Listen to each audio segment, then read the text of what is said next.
بسم اللہ الرحمن الرحیم اللہم صلی علی سیدنا و مولانا محمد بعدد کل ذرۃ مئۃ الف الف مرہ۔ معزز سامعین و ناظرین، آج بڑا ہی دلچسپ موضوع جس کے اندر فضیلت امام حسین بھی ہے اور کچھ محرم الحرام کے اندر نہ کرنے والے کام اور کرنے والے کاموں کی تفصیل بھی ہے۔ ذرا توجہ کے ساتھ سماعت فرمائیں گے تو یقیناً ایمان تازہ ہوگا اور بہت کچھ سیکھنے کو ملے گا۔ کل چونکہ ہماری بات فضیلت امام حسین پہ ہو رہی تھی، اسی کے ساتھ آج کا ٹاپک ملاتے ہوئے ایک فضیلت سناتا ہوں۔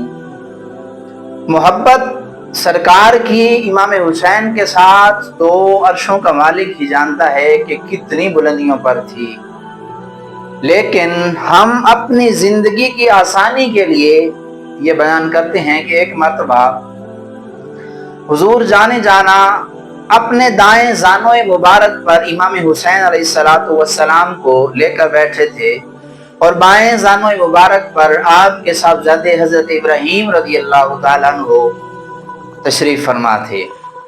بارگاہ خداوند قدوس سے حضرت جبرائیل علیہ السلام تشریف لائے اور بارگاہ حضور جانے جانا میں عرض کی کہ یا رسول اللہ، یا حبیب اللہ، مزید آج سے آگے ان دونوں کو آپ کے پاس اکٹھا رہنے کی اجازت مالک نہیں عطا فرما رہا۔ آپ کی بارگاہ میں یہ عرض ہے کہ ان دونوں میں سے جس کو مرضی آپ اختیار کرنا چاہیں، اپنا بیٹا اختیار کرنا ہے وہ اختیار کر لیں، اپنے نواسے کو اختیار کرنا ہے اپنے نواسے کو اختیار کر لیں۔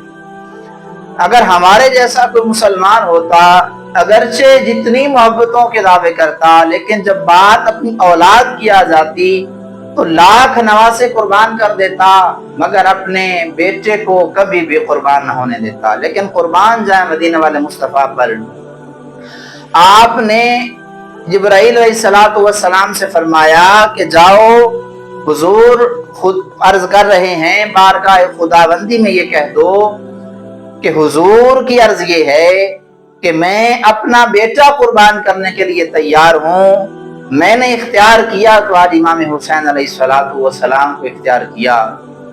پھر قدرت کا کرنا ایسا ہوا کہ ٹھیک 3 دنوں کے بعد حضور جانے جانا کا صاحبزادے حضرت ابراہیم اس دنیا فانی سے رخصت ہو گئے۔ اب یہ معاملہ ہو جانے کے بعد جب بھی کبھی سرکار کی بارگاہ میں امام حسین علیہ السلام تشریف لاتے تو سرکار امام حسین علیہ السلام کو پکڑ کر سینے سے لگاتے، پیشانی کو بوسہ دیتے اور یہ فرماتے کہ مرحبا بمن فدیتہ بابنی، کہ ایسے کو مرحبا کہ جس کی خاطر میں نے اپنے بیٹے ابراہیم کو قربان کر دیا۔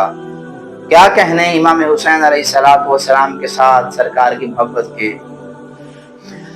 اب آپ کی شکل کی بات کی جائے تو کیا کہنے، حضرت علامہ جامی رحمۃ اللہ تعالی علیہ فرماتے ہیں کہ آپ کی پیشانی مقدس اور آپ کے گال مبارک اتنے چمکدار تھے کہ اگر آپ کہیں اندھیرے میں تشریف فرما ہوتے تو آس پاس کی جتنی بھی جگہ ہوتی وہ ساری کی ساری آپ کی پیشانی اور آپ کی گالوں کی وجہ سے چمکنا شروع ہو جاتی۔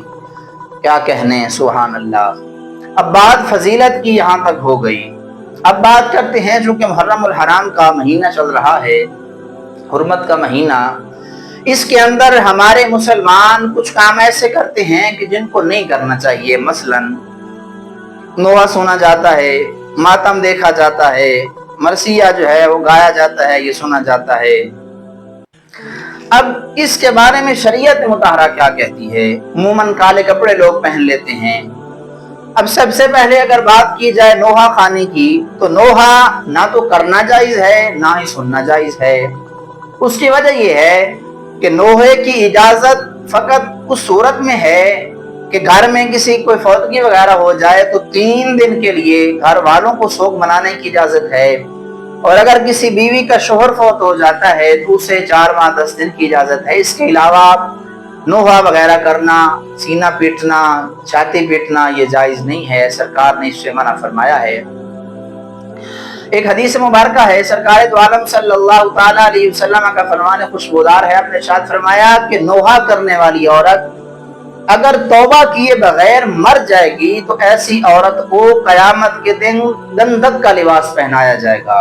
استغفر اللہ، کتنی ہی بری بات ہے۔ لہٰذا نہ تو نوحہ کرنا چاہیے، نہ نوحہ سننا چاہیے، نہ ہی اپنے سینے اور چھاتیوں کو پیٹنا چاہیے۔ اس طرح کرنے سے شریعت نے منع فرمایا ہے۔ اب بات آ جاتی ہے سیاہ کپڑوں کی۔ امام احمد رضا علیہ رحمہ سے اسی طرح کا ایک سوال پوچھا گیا تو آپ نے اس کا جواب فتاوی رضیہ شریف میں دیا۔ آپ نے ارشاد فرمایا کہ 3 رنگ کے کپڑے، ان میں سے ایک کالا، دوسرا سرخ اور تیسرا سبز، ان 3 رنگوں کو مسلمانوں کو چاہیے کہ محرم الحرام کے 10 دنوں میں ایسے 3 رنگ نہ پہنے جائیں۔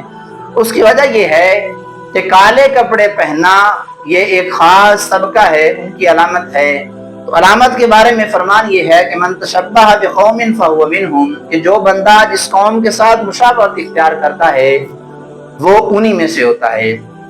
اب ہم ذہن سے تو ان کے ساتھ کہتے ہیں کہ ہمارا ان کے ساتھ کوئی تعلق نہیں ہے، لیکن پھر بھی ان جیسے کام کرتے ہیں، نوحے سننا اور کالے کپڑے پہننا اور بڑے بڑے کڑے پہن لینا، ان سے شریعت مطہرہ نے منع فرمایا ہے۔ ہمیں چاہیے کہ ایسے خرافات سے بچیں، خود بھی بچیں، اپنے عزیز و اقارب کو بھی بچائیں، اپنی اولاد کو بھی بچائیں، اور یہ جو ماتم وغیرہ دیکھنے کے لیے لوگ جاتے ہیں اس کاموں سے باز رہنا چاہیے، کیونکہ ماتم کرنا دیکھنا یہ دونوں شرعاً کام ناجائز اور حرام ہیں۔ لہٰذا ایسی باتوں پہ غور کیا جائے کہ کہیں ایسا نہ ہو کہ ایسے خرافات کرتے کرتے ہماری زندگیوں کے چراغ گل ہو جائیں اور پھر ہم ہاتھ ملتے رہ جائیں۔ ہمیں چاہیے کہ ایسے معاملات سے بچیں۔ ہاں کوئی سبیل لگانا چاہتا ہے، امام حسین علیہ السلام کے نام کا لنگر بانٹنا چاہتا ہے تو وہ بانٹے، دل کھول کے بانٹے، ہم اس طرح کے معاملات سے منع نہیں کرتے، لیکن جو خرافات ہیں بہرحال ان سے علماء نے منع فرمایا ہے۔